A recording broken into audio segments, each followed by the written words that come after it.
Hello, great people. Welcome back to our channel. We are so excited to have you again.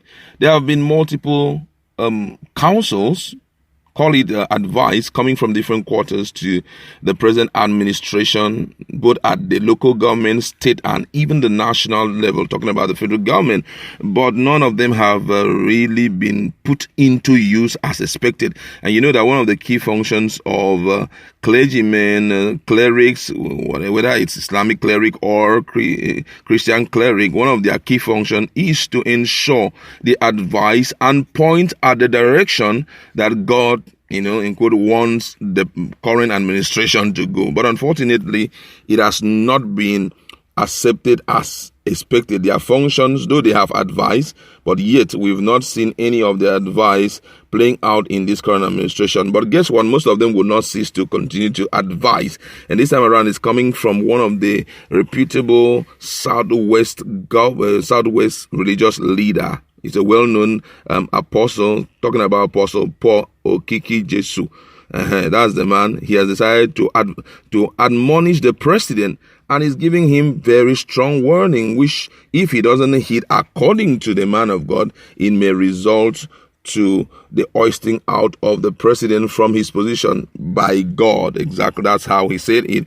But let's look at the warnings he's giving to the current administration, precisely the Buhari-led government. And according to the news, Apostle Paul Okiki Jesu of the Christ Apostolic Miracle Ministry has warned President Muhammadu Buhari against being coerced into shedding the blood of Yoruba activist Sunday Igboho, pro-Biafra agitator Nnamdi Kanu, former emir of Kanu, Mohammed Sanusi Lamido, and ex-militant leader Tompolo. He also said that the president has refused to listen to wise counsel from men of God, but has depended on the advice he gets from those who mislead him. According to him, God is expecting Buhari to pay attention to previous warning he has been given and effect positive changes. He also advised the president to have meetings with the banking sector, stock exchange, gas and oil sector, and all other sectors that are involved in the growth of the economy. The president should believe in the voice of the religious advisors more than the voices of those who are coercing, pushing him. He should believe in their voices more than his own wisdom, Okiki Jesu said in a press release on Friday.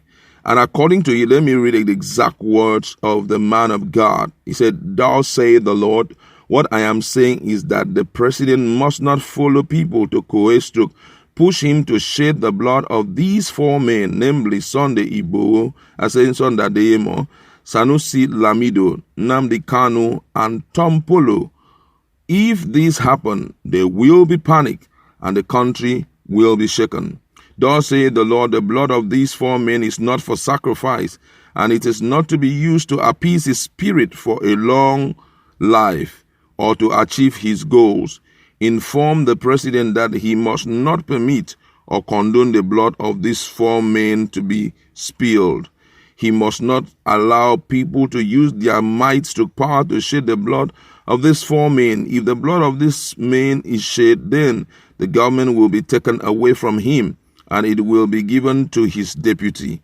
That means his voice or his vice should be making preparation, because I, the Lord, will crown him with a glorious crown to govern the country. If this does not happen, I am not God anymore. Thus saith the Lord." If the president quickly silences people who are agitating concerning these four men and perform the amendment that I, the Lord, is expecting from him, then he will govern for a brief period of time, else his deputy will assume the control of the country. This is what the apostle of faith had to tell Nigerians about the president. Most of them believe they have to say what the Lord said they should say, the Lord in quote, he's telling them to say, so that the vengeance or the anger of the Lord will not come upon them.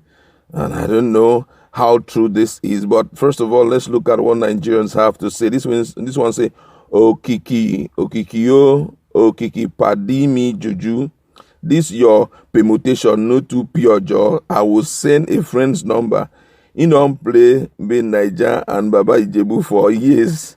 He can help you to make meaningful forecasting. This one say, political prophecy is so. 1999, nothing come to pass anymore.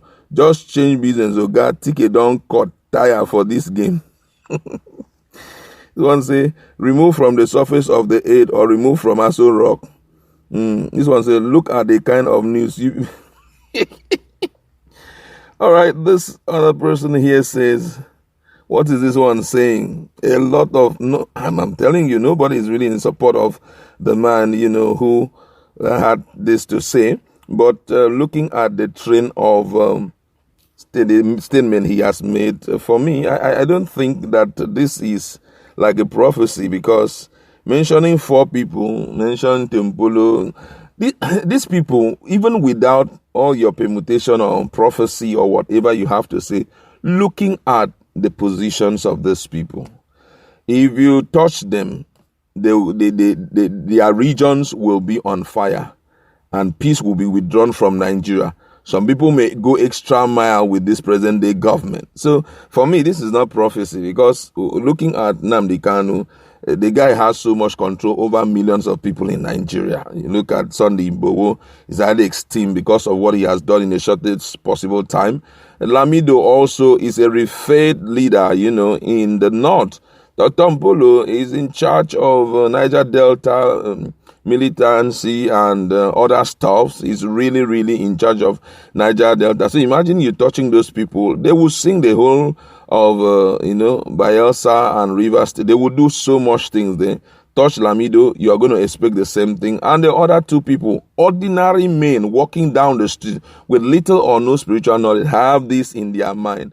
So when we are talking, we have to behave as if we are really talking to, sane people. For example, say, if this does not happen, God is not God again, all those things. God will remain God, whether your prophecy come to pass or whether it does not come to pass. God will still be God. Nothing can take him away from that. Let's look for more meaningful things to do, because this kind of statement will always make certain persons to be downplayed by many. Prophecies have been ruled out by so many men of God about this administration. So many prophecies, I tell you. And guess what?